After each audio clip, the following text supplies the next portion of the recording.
Oh, oh, where are you going? Hey, listen, if I'm going to take the time to teach you how to do all this stuff, then you get your butt back out in that garage. And then you smash the subscribe and like button because I'm an awesome guy and I like to give free information. So you should do me a favor. But don't be walking away. We got things to learn today and to fix.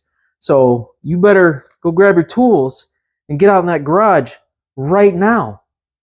Right now. What are you waiting for? Go. Jeez. I want to talk about this subject real fast just because I ride this maxi class scooter a lot. As somebody who's buying this, if you guys were buying this is the stock OEM windscreen that comes on the Honda Silverwing. And I gotta tell you, man, this thing puts a lot of wind around your helmet. Like, it is so nice how much this rejects but still allows some wind to hit your shoulders and your neck a little bit, giving you some air. But I'll tell you what, when it rains, it is nice. As long as you can stay on the move, you can just hover behind this a little bit and all of the rain goes around you. And because of the side skirts here on both sides, all the rain just kind of goes around you. I don't get hit by any of it. As you can see, it just rained. I am completely dry. Everything, except for maybe the top of my helmet, everything else on me is completely dry. And I was driving through a fairly good downpour, so as long as you're going fast enough, like 55, 60, and you just kind of tuck in behind this and pull your shoulders in a bit, everything will just completely go around you. Now, unfortunately, obviously, if you stop moving, right, and you get stuck in traffic or something, well, you're gonna get wet.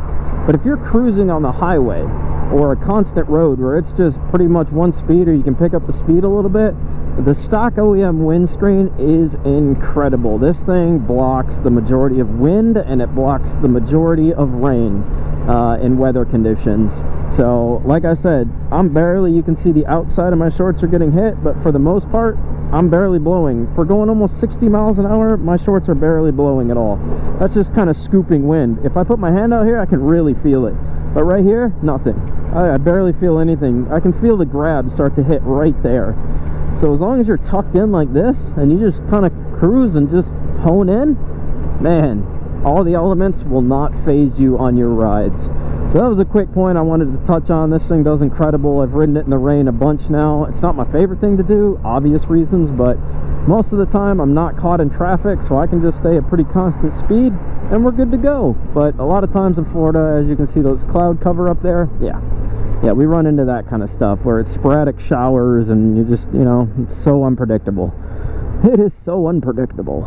So anyways, guys, don't forget to smash the like button, subscribe, show a little bit of love, and I'll catch you guys in the next one. I gotta really pay attention to what I'm doing here because these paint lines are very slippery right now. All the oil and grease on the road.